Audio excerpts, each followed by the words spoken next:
Seigneur, alléluia. Seigneur, ce temps maintenant, c'est le temps de ta parole. Merci, Père. Seigneur, tu envoies ta parole au travers de ton serviteur. Donne-lui de parler par parole prophétique, parole de sagesse, parole de connaissance. Seigneur, donne-lui des révélations. Seigneur, que tu puisses agir au travers de lui. Maintenant, en cet instant, il est ton instrument, il est ton outil. Remplis-le puissamment de ton esprit. Seigneur, que soit déversée ton onction sur lui maintenant, dans le nom de Jésus. Nous attendons à toi, à une intervention de ta part. À toi la gloire, au nom de Jésus-Christ. Amen. Amen. Amen. Comme dirait quelqu'un, un certain temps. Bonjour à tous. Je ne sais pas si j'ai vu tout le monde, mais au moins voilà, je vous donne le bonjour à tous. C'est en particulier au moment, parce qu'aujourd'hui c'est la fête des mères, donc voilà, on va être reconnaissant envers nos mamans. On est un peu là grâce à elles aussi, non? Quand même. Bon, les papas aussi, non, logiquement. Donc on va écouter, on va étudier quelques versets, on va commencer de la Genèse et on va finir à l'Apocalypse, ça va, on a un peu de temps. Non, rassurez-vous. On va prendre deux petits versets, ça va aller vite, deux petits versets. Dans Matthieu chapitre 28, verset 19 et le verset 20. Vous connaissez, je pense, un petit peu tous ce verset, ces deux versets. Allez, faites de toutes les nations des disciples, les baptisant au nom du Père, du Fils et du Saint-Esprit, et enseignez-leur à observer tout ce que je vous ai prescrit. Et voici, je suis avec vous tous les jours, jusqu'à la fin du monde. Amen. Donc là, ces deux petits versets, dans ces deux petits versets, il y a beaucoup de choses à voir, je trouve. Il y a des choses intéressantes pour nous. En premier point, on verra qu'il y a un appel de la part du Seigneur. Il y a aussi une vision, il y a un projet dans ces deux versets. Il y a un acte de foi, il y a un acte d'obéissance. Il y a une parole qui se vit et qui se transmet. Et puis il y a une promesse à la fin. Et ça, c'est bon de saisir les promesses. Amen. Amen. Donc le premier point, c'est répondre à l'appel. Le Seigneur, il s'adresse à ses disciples et on est tous disciples ici. Amen, vous êtes disciples? Alléluia. C'est bon, il n'y a que des disciples, alors j'ai plus rien à faire, je m'en vais. Non, c'est répondre à l'appel, donc. Et voilà, il commence ce verset 19 par « Allez et faites ». On a du boulot, hein? Vous croyez pas? Deux petits verbes, mais qui ont une grande importance, voilà, pour nous en tant que chrétiens. Il nous engage, et le Seigneur, par ces deux petits verbes, il veut nous rendre participants. Il veut nous rendre acteurs. Je ne sais pas si vous avez toujours rêvé d'être acteur, actrice.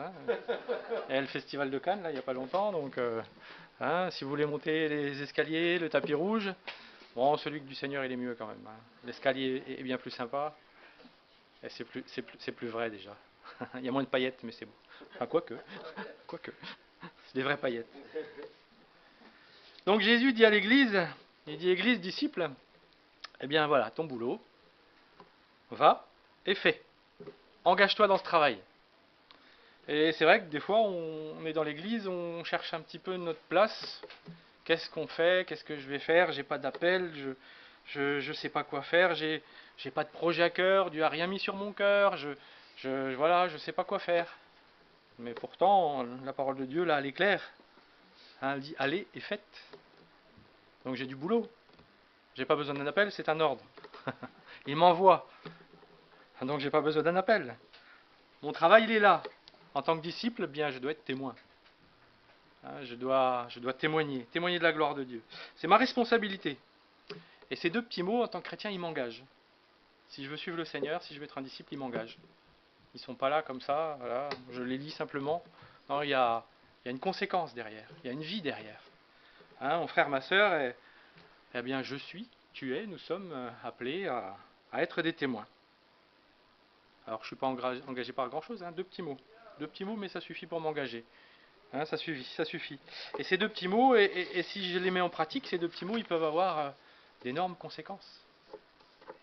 Matthieu chapitre 5, verset 16 nous dit que votre lumière luise ainsi devant les hommes, afin qu'ils voient vos bonnes œuvres et qu'ils glorifient votre Père qui est dans les cieux. Luire pour qu'à travers mes bonnes œuvres, ils voient et glorifient Dieu. Briller par mes bonnes œuvres, c'est briller quoi? Par ma vie en fait. C'est briller parce que je suis, par mon quotidien, ce que je vis au quotidien, par mes actes, par mes paroles. Je prends une petite anecdote. Il y a quelques semaines, ma femme est allée dans une boulangerie. Elle est gourmande, voilà, elle achète des pains au chocolat. C'est pas pour moi. Et puis elle rentre dans cette boulangerie, elle se met à discuter avec la boulangère, et puis elle arrivait à parler du Seigneur. Et cette dame, elle lui a dit, mais quand vous êtes rentrée, il y avait quelque chose. J'ai senti que vous étiez différente, il y avait quelque chose en vous. Et je me dis, bah oui, on est des lumières, on brille. Et depuis, j'ai trouvé le moyen de faire des économies. Voilà. Le soir, j'éteins la lumière, je mets ma femme au milieu de la place. J'ai la lumière. C'est formidable. Mais c'est vrai que voilà, notre vie, notre attitude, ce que Jésus, ce que Dieu a déposé au fond de nous, fait de nous des témoins. Simplement parce qu'on est, parce qu'on vit. Parce que le Seigneur a mis en nous. Eh bien, c'est vrai qu'en voyant eh bien, ma vie, je ne me force pas, je vis simplement. J'ai la vérité en moi. C'est marqué là, ta parole est la vérité. Donc, j'ai la vérité en moi, Dieu l'a déposée au fond de mon cœur, et simplement par cela, eh bien, j'arrive à refléter la gloire de Dieu, la gloire du Seigneur. Et puis, j'espère donner justement envie à mon prochain, eh bien, par cette vie, parce que le Seigneur a mis en moi, parce qu'il a déposé en moi. Donc, notre appel, il est là, et Dieu a mis en nous le moyen d'y répondre. Donc, on n'a pas à se dire, mais j'ai pas les moyens de répondre à ça. Je ne sais pas parler, je ne sais pas témoigner, je ne sais pas. Dieu a mis quelque chose au fond de ton cœur. Il a déposé la vérité. Vis-la, simplement. Vis la parole de Dieu. Et simplement, eh bien, tu seras un disciple. Ça parlera pour toi. Ça parlera pour le Seigneur. Cette parole de Jésus vient quelque temps après l'appel des disciples. Il les appelle à briller. Il les appelle à être le sel de la terre. C'est bien d'être le sel de la terre. Ça veut dire que Dieu veut se servir de ses disciples. Il veut se servir de nous, il veut se servir de moi, il veut se servir de notre Église, enfin de l'Église en général, eh bien pour son projet. Dieu m'intègre à son projet. Il me veut participant. Il me veut acteur. Et il me fait confiance pour que je sois nommé ambassadeur. Je prends du grade, c'est bien, ambassadeur, c'est pas mal. Ambassadeur de Christ sur terre. Vous êtes le sel de la terre, ça veut dire que j'ai du goût. Ça veut dire que j'ai de la saveur. Ça veut dire que aussi le sel, c'est quelque chose qui conserve. Il conserve la vérité. On a besoin de la vérité. Ce monde a besoin de la vérité. Il a besoin de rencontrer la vérité de la parole de Dieu. On vit dans le mensonge permanent, tout le temps. Et nous sommes les dépositaires de la vérité. Ce que Dieu a mis en nous, c'est la vérité. On est comme le sel. On conserve les aliments. Dans le temps, on conservait le sel, les aliments avec le sel. Et on est un peu comme ça, nous aussi, en tant que chrétiens. On a de la saveur, on a du goût, et on conserve la vérité au milieu de la corruption. Donc j'ai quelque chose à apporter à mon prochain. C'est la vérité de la parole de Dieu. Cette vérité qui change, qui transforme les vies. Donc elle va aussi apporter, le sel quand il est sur les aliments, il fond, et il répand de la saveur, du goût autour de lui. Et nous, en tant que chrétiens, on va dans le monde et on peut répandre cette saveur. On peut donner du goût à la vie, du goût aux aliments. Si vous partagez la parole de Dieu, il va se passer des choses. Donc j'en suis témoin par ma vie, par mes paroles, par mes actes, par cette vérité que je porte en moi. Et si Christ habite en moi, eh bien cela se voit, cela se sent. Vous sentez bon, comme le matin vous mettez un bon parfum. Voilà. Vous arrivez, vous sentez bon. Ma femme elle aime bien quand je mets du parfum, quand je sens bon. Voilà. J'espère que vous avez senti ce matin que je chantais bon quand même. Non. Ça va alors. Donc cela se sent et cela s'entend aussi. Dieu a mis en moi le moyen de répondre à cet appel. Va et fais. Si vous êtes le sel de la terre, vous êtes la lumière du monde, c'est mon rôle, c'est mon appel. Je suis ici pour être ambassadeur de Christ et je dois en être conscient. Comment est-ce que, pour la plupart, comment vous avez rencontré le Seigneur? Est-ce que quelqu'un vous a témoigné? Moi, ça a été mon cas. Hein. En général, la plupart du temps, eh bien, on a reçu un témoignage. Quelqu'un a été témoin de Christ pour nous. On a vu la lumière au travers de lui. Je connais un pasteur, hein, Samuel, qui dit, voilà, si on a vu la lumière au travers de lui, c'est qu'il était fêlé. Mais on a senti aussi cette saveur, lui. Hein, donc il l'a été pour moi, et quelqu'un peut-être avant lui l'a été pour lui, et ainsi de suite. Hein, si on remonte comme ça, eh bien on remonte à cet appel. Allez et faites. On peut remonter très loin, mais il a fallu que des gens répondent à cet appel. Et ça arrive jusqu'à nous, et on en bénéficie de cet appel. On est heureux de bénéficier de l'appel. On est heureux qu'il y ait des gens qui aient répondu à l'appel de Christ. Hein. On est heureux de faire partie de la famille de Christ aujourd'hui. Donc s'il a été pour moi, eh bien, j'ai peut-être quelque chose aussi, moi, à faire. Hein. Allez et faites. C'est peut-être à mon tour aujourd'hui de répondre à cet appel. De dire, Seigneur, je suis là, ouais. On l'a fait pour moi, et je suis là aussi pour répondre à cet appel. Hein, on est disciples, donc ces deux petits mots nous engagent. Ces deux petits mots ont de l'importance pour nous. Amen. Le deuxième point, c'est avoir la vision du projet de Dieu. Et dans le petit 1, c'est accomplir la vision. Matthieu chapitre 28, verset 19, nous dit « Allez, faites de toutes les nations des disciples, hein, les baptisant au nom du Père, du Fils et du Saint-Esprit. » Dieu veut me donner cette vision de l'évangélisation des nations. C'est ça la vision, c'est les nations. Matthieu 4, 18. Comme il marchait le long de la mer de Galilée, il vit deux frères, Simon appelé Pierre et André son frère, qui jetaient un filet dans la mer, car ils étaient pêcheurs.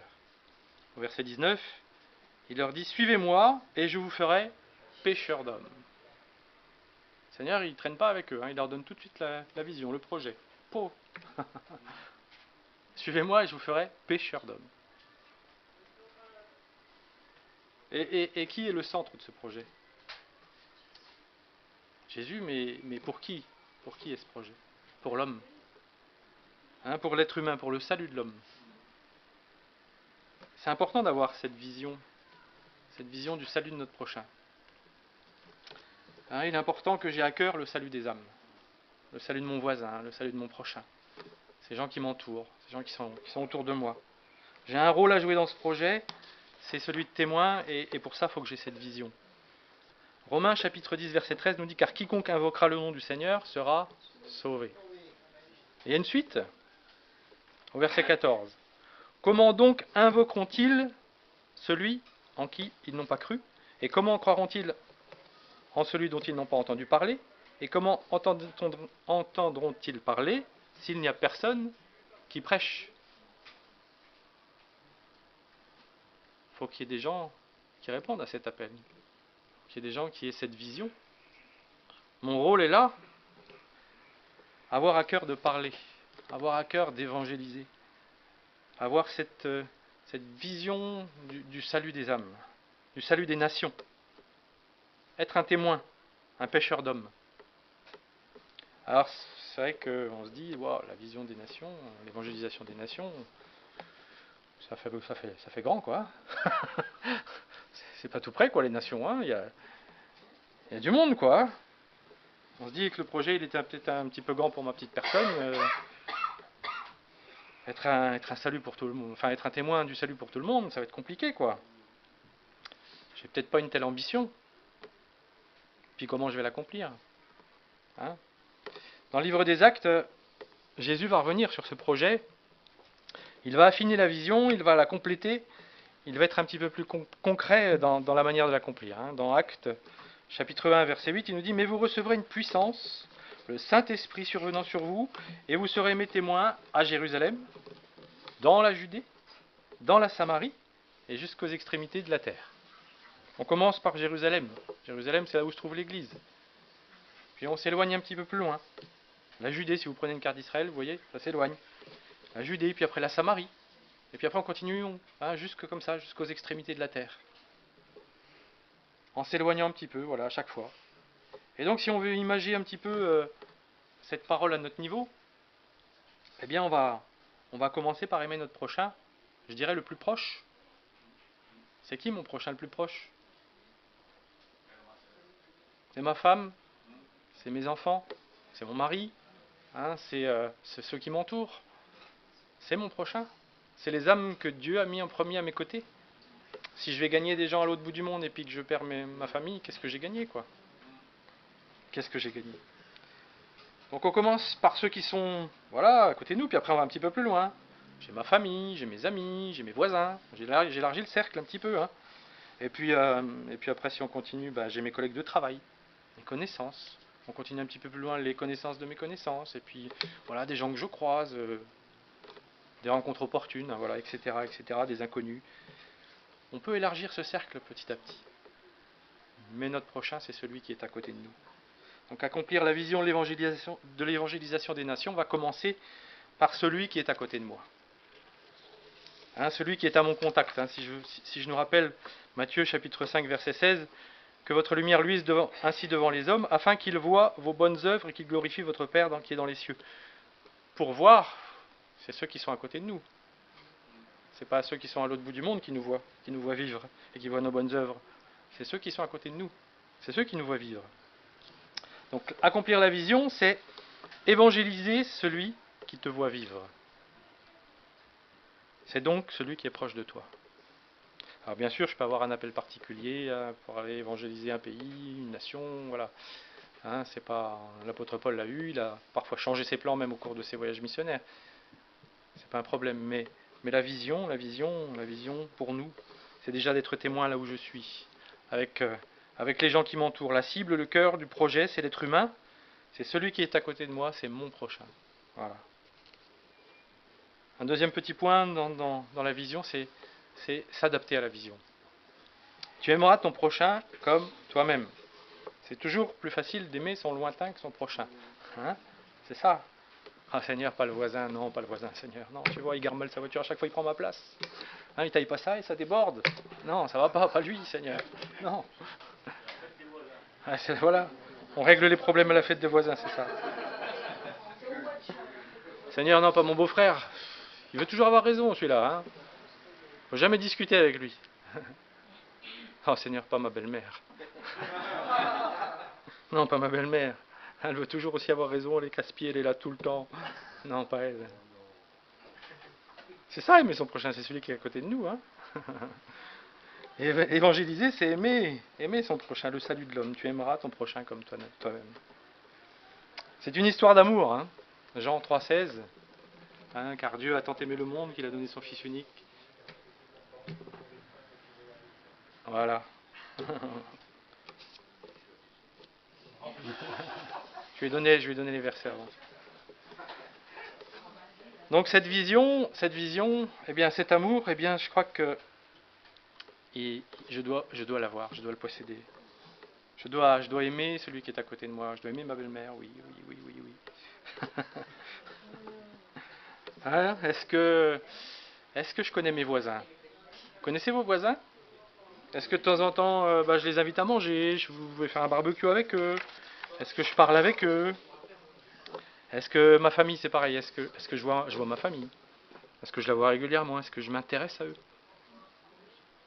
Est-ce que je connais leur centre d'intérêt? Est-ce que je connais leurs passions? Ils ont des passions des fois folles. Hein. Est-ce que j'offre des fleurs à ma belle-mère? Oh. En plastique, je dis pas en plastique. Hein. Non. Tiens, le moment, ça va durer plus longtemps.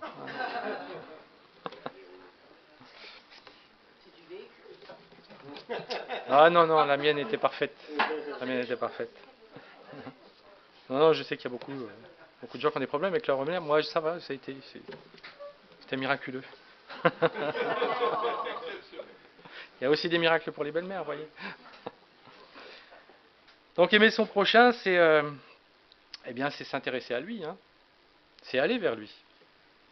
C'est lui montrer de l'intérêt, c'est montrer que je prête attention à ce qu'il vit.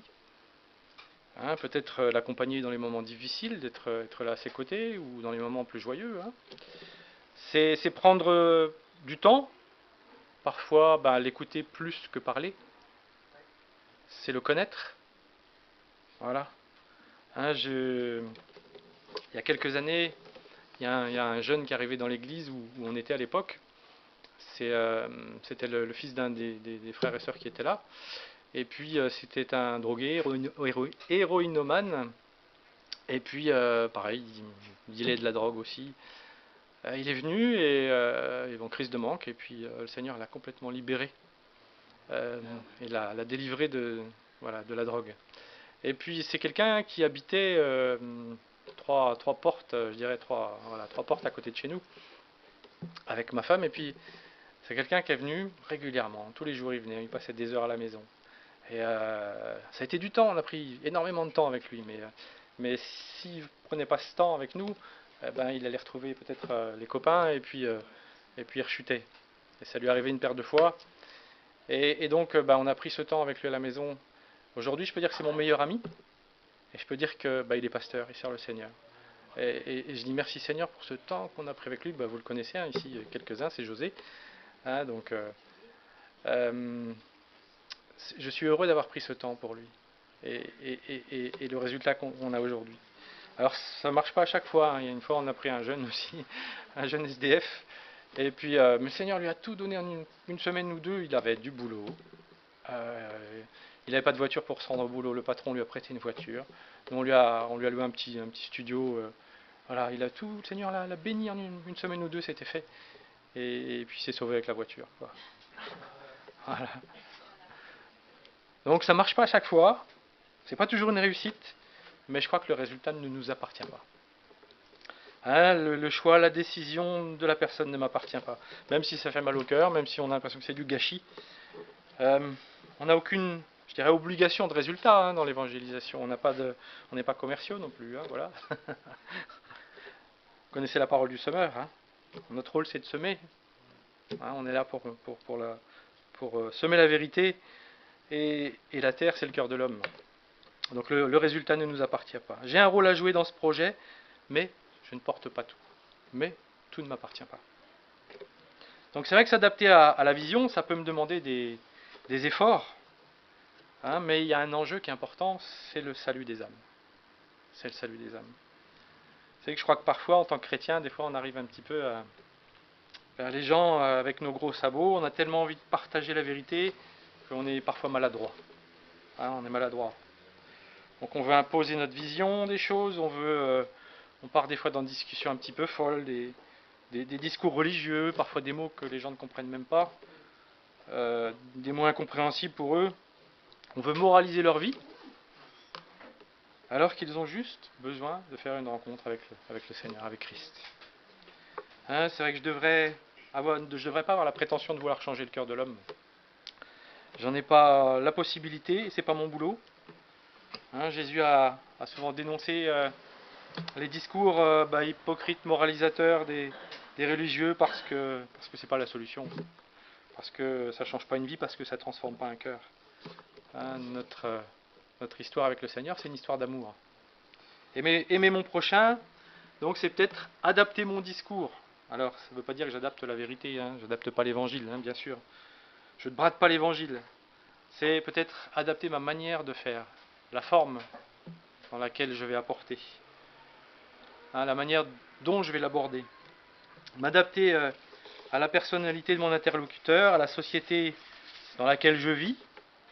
Quand Jésus appelle André et Pierre, quel est leur métier? Pêcheurs. Hein, ils pêchent des poissons. Et Jésus, il les aborde en leur disant « Suivez-moi, je vous ferai pêcheurs d'hommes ». Qu'est-ce qu'il leur dit? Il adapte son discours à leur métier. Voilà. Je vais vous faire pêcheurs d'hommes. Et ça, ils le comprennent. Ils savent de quoi Jésus parle. Parce qu'il adapte. Il adapte.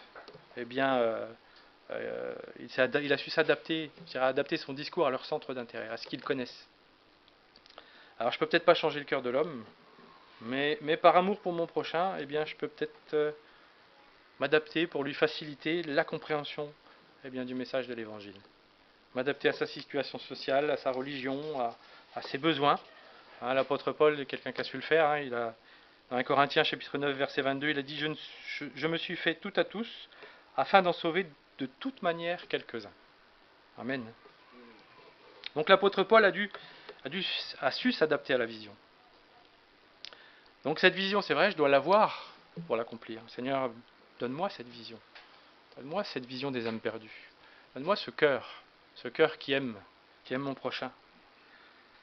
Ça va peut-être me demander des efforts, un engagement auprès de mon prochain, mais c'est aussi ça, aimer son prochain. Et je crois que voilà, le sort de mon prochain ne doit pas me laisser indifférent. Marc 16, verset 15 nous dit, verset 16 va prendre celui qui croira et qui sera baptisé sera sauvé, mais celui qui ne croira pas sera condamné. J'en connais l'issue. J'ai une responsabilité. Pas de son salut, parce que je n'ai pas la possibilité, mais de parler, d'aller et de faire. Je ne maîtrise pas sa décision, mais si je peux l'aider à choisir le bon côté, par mon engagement, par ma manière de faire, eh ben alors je serai un disciple heureux. Amen. On va... Ça va aller? Encore un petit peu. Bah alors ça va, c'est formidable, voilà, c'est vrai, j'ai oublié, vous êtes coincé. Vous êtes obligé de m'écouter jusqu'à la fin, oh là là là là, dommage, vous avez faim? Ouais, ben voilà, c'est une bonne parole. On va prendre le point numéro 3 qui est l'obéissance et foi. On va aller un petit peu plus vite sur ce passage. Matthieu chapitre donc 28 verset 19 nous dit « Allez, faites de toutes les nations des disciples, les baptisant au nom du Père, du Fils et du Saint-Esprit. » Voilà, les baptisant au nom du Père, du Fils et du Saint-Esprit. Donc je ne vais pas m'étendre sur le sujet du baptême. Je vais simplement dire que le baptême d'eau, c'est un acte de foi et d'obéissance. Celui qui croira et qui sera baptisé sera sauvé, mais celui qui ne croira pas sera condamné. Un acte d'engagement de ma part en tant que disciple. Je donne ma vie à Dieu et je décide de croire et d'obéir à sa parole. 1 Pierre chapitre 3 verset 21. Je vous lis pas forcément le passage, on va gagner un peu de temps. Donc le baptême du Saint-Esprit aussi est promis par Dieu à ses disciples pour les conduire et pour les aider à accomplir l'œuvre de Dieu. Actes chapitre 1 verset 8, mais vous recevrez une puissance, le Saint-Esprit survenant sur vous, et vous serez mes témoins. Voilà. Donc c'est pas une option, c'est un passage obligatoire, c'est une obéissance, c'est un acte de foi que Dieu demande à tout disciple quand il a bien sûr la possibilité de l'accomplir. Le point numéro 4, c'est vivre et transmettre. Parce que oui, on vit la parole de Dieu et on la transmet en tant que disciple. Matthieu 28, verset 20, il nous dit « Et enseignez-leur à observer tout ce que je vous ai prescrit. » C'est une ordonnance. Quand je vais chez le médecin, voilà, si je veux aller mieux, logiquement, je vais suivre l'ordonnance qui m'est donnée. Et c'est vrai que le Seigneur il a donné sa parole. Donc si je veux aller mieux, si je veux aller bien, je vais suivre sa parole. Donc Jésus, après avoir rappelé ses disciples, après leur avoir dit qu'ils étaient le sel de la terre, la lumière du monde, il va les enseigner. Matthieu chapitre 5 verset 17, il va leur dire « Ne croyez pas que je suis venu pour abolir la loi ou les prophètes, je suis venu non pour abolir mais pour accomplir. » Cette parole, Jésus il est venu pour l'accomplir. C'est une parole qu'on vit, c'est une parole qu'on accomplit. Au verset 19, il dira aussi « Celui donc qui supprimera l'un de ses plus petits commandements et qui enseignera aux hommes à faire de même, sera appelé le plus petit dans le royaume des cieux. Mais celui qui les observera et qui enseignera à les observer, celui-là sera appelé grand dans le royaume des cieux. » Alors la Bible, c'est pas un livre comme les autres. C'est pas que du papier, que de l'encre. Non, c'est une parole de Dieu, c'est la vérité, c'est la parole qui se vit. C'est une parole qui se vit et qui se transmet. Donc je transmets ces ordonnances comme le médecin me transmet l'ordonnance. Je transmets les ordonnances de la parole de Dieu. Et si je le transmets, je vais transmettre la vie. Je vais transmettre le salut. Je vais transmettre la guérison. Je vais transmettre la délivrance. Des vies vont changer. Des vies vont être transformées. Parce que j'aurais su transmettre cette parole. Parce qu'elle est vivante. Là, on voit tout au long du livre de l'épître, du chapitre 5 de Matthieu, que Jésus enseignait ses disciples sur différents sujets. Ça a été injure, pardon, convoitise, adultère, aimer ses ennemis. Il y en a eu plusieurs enseignements comme ça dans le chapitre 5. Et à plusieurs reprises, il va dire, vous avez entendu qu'il a été dit aux anciens. Et puis voilà, il parlait du sujet. Et il rajoute souvent, mais moi je vous dis. Et ce mais moi je vous dis, il nous engage encore plus dans la parole de Dieu. Il nous engage encore plus dans la mise en pratique de la parole de Dieu. Il nous demande de la vivre. Vous savez, cette parole, je crois qu'elle est inapplicable si on n'est pas un véritable disciple de Christ, si on n'a pas reçu le Saint-Esprit et si on n'a pas la grâce du Seigneur. Si mon cœur n'est pas transformé par le Saint-Esprit, s'il n'habite pas en moi, ça va être très compliqué de suivre la parole. C'est pour ça qu'il a dit dans Matthieu chapitre 5 verset 20, « Car je vous le dis, si votre justice ne surpasse pas celle des scribes et des pharisiens, vous n'entrerez pas dans le royaume de Dieu, des cieux. » Il va même terminer le chapitre 5 en disant, au verset 48, « Soyez donc parfaits comme votre Père céleste est parfait. » Ça place la barre haute. Amen. Comment faire sans le Saint-Esprit et la grâce de Dieu? Si on continue au chapitre 6, Jésus va enseigner au chapitre 6 en condamnant le formalisme religieux. À plusieurs reprises, il va condamner l'hypocrisie de la religion. Pourquoi? Parce que cette parole, elle se vit. C'est pas juste une façade. C'est pas une façade religieuse que veut Jésus pour nous. C'est que la parole, elle soit la vérité dans nos vies, la vérité dans nos cœurs. Qu'il transforme nos cœurs et nos vies. Amen. Donc le disciple est un homme avec un cœur transformé par la parole du Seigneur. Il ne va pas enseigner des préceptes religieux pour gagner quelque chose, ou il ne va pas essayer de moraliser la vie des gens, mais il va t'inviter à rencontrer Christ. Et c'est notre travail, inviter les gens à rencontrer Christ. Pour que tes péchés soient pardonnés, pour que ton cœur soit transformé, pour que tu puisses, à ton tour, vivre la parole de Dieu, pour que toi aussi, tu puisses être le sel de la terre, la lumière du monde, et puis que tu ailles comme un disciple. Le disciple va te transmettre une parole vivante, et cette parole, elle se suffit à elle-même. Elle n'a pas besoin qu'on lui donne un coup de main. Des fois, on essaye de lui donner un coup de main, on essaye de convaincre les gens absolument. On ne va pas essayer de la remplacer, on ne peut pas. On ne peut pas changer le cœur de l'homme. Je vous disais tout à l'heure que le salut de l'homme au travers du sacrifice de Jésus, c'est le centre du projet, et que c'est une histoire d'amour. Dieu aime l'être humain, et il l'aime tellement qu'il ne veut pas lui donner une religion, mais il veut qu'il ait une véritable relation avec lui. À l'image de Dieu, je crois que l'amour doit être le moteur qui va animer nos actes, nos paroles.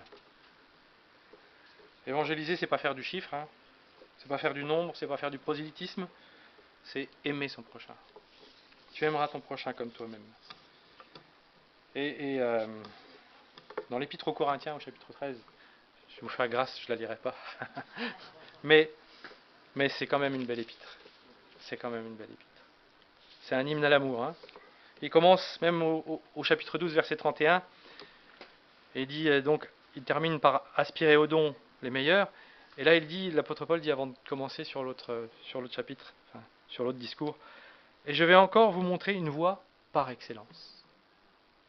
Une voie par excellence.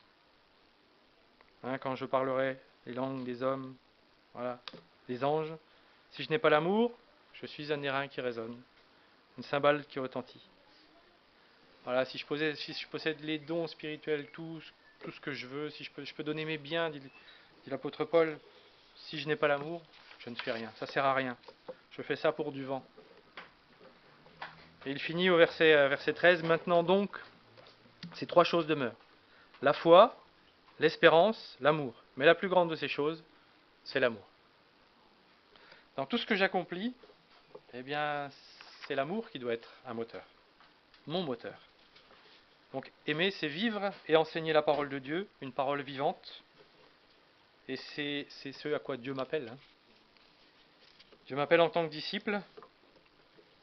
Et je crois que si je veux aimer mon prochain réellement, je vais avoir besoin de lui. Je vais avoir besoin du Seigneur. Si je veux aimer ma belle-mère, Hein? Je parle à des convaincus, hein, je vois qu'il y en a qui en ont besoin. Hein. eh bien j'aurais besoin du secours du Seigneur. Amen. Je vais terminer par le 5e point qui est la promesse. Matthieu chapitre 28, verset 20. Et voici, je suis avec vous tous les jours jusqu'à la fin du monde. Bon, est-ce que la fin du monde est arrivée? Pas encore, hein? Ça va pas tarder, mais pas encore. Là, ça bouge encore dehors, donc vous inquiétez pas. Donc si elle n'est pas arrivée, ça veut dire que la promesse, elle est encore valable aujourd'hui. Amen. Donc le Saint-Esprit, il est encore là.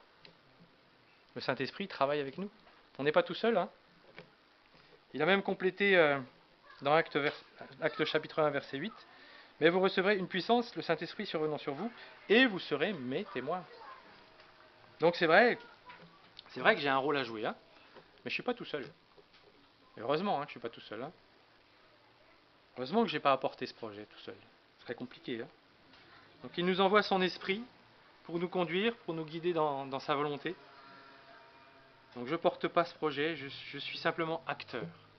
Je ne suis pas le metteur en scène, je ne suis pas le réalisateur. J'obéis à une voix qui me guide, à un script. Le réalisateur il dit action. Voilà, les acteurs se mettent en route. Allez, et faites. Action. Et il dit un jour, il dira couper. C'est terminé. Voilà. Et là j'arrêterai. Donc c'est vrai que j'ai une tâche à accomplir. Hein, mais je n'accomplirai pas cette tâche sans le Saint-Esprit. Amen. Je terminerai sur un verset dans Acte 2, au verset 47. C'est les Actes des Apôtres. Hein, c'est l'Église qui est justement dans son rôle. Dans son rôle, elle est actrice. Elle travaille. Et puis au verset 47, il est dit « Et le Seigneur ajoutait chaque jour à l'Église ceux qui étaient sauvés. » Voilà. Le Seigneur, il travaille avec nous. On parle, on est des témoins, mais c'est lui qui a ajouté l'Église. Chacun son boulot, hein, comme on dit. On ne va pas porter les choses qu'on n'a pas apportées. Et puis on a un compagnon voilà, puissant, le Saint-Esprit. Amen.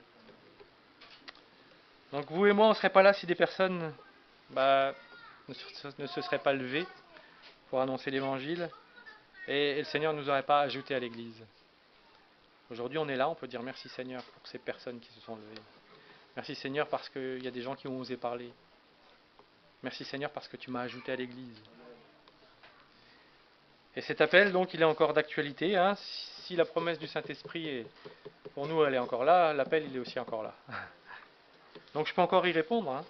Je peux encore me lever aujourd'hui et me dire, voilà, dire Seigneur, je suis peut-être pas un grand orateur, je suis peut-être pas, voilà, je parle pas forcément bien, mais ce que tu as déposé au fond de moi, eh bien, je veux le vivre. Je veux vivre ta parole parce que ta parole est une parole vivante. Parce qu'elle transforme les vies, parce qu'elle transforme les cœurs. Amen. Et elle est encore capable de le faire aujourd'hui. Si je me lève, si je m'engage, eh bien il y a des choses qui vont se passer. Il y a des choses, on va voir des choses. Amen. Alléluia. Seigneur, je te remercie parce que tu as fait de nous des disciples, parce que des gens se sont levés, parce que des gens ont parlé, et nous ont témoigné, Seigneur. Et c'est une grâce. Seigneur, merci pour ces gens. Merci pour ces personnes qui ont osé parler.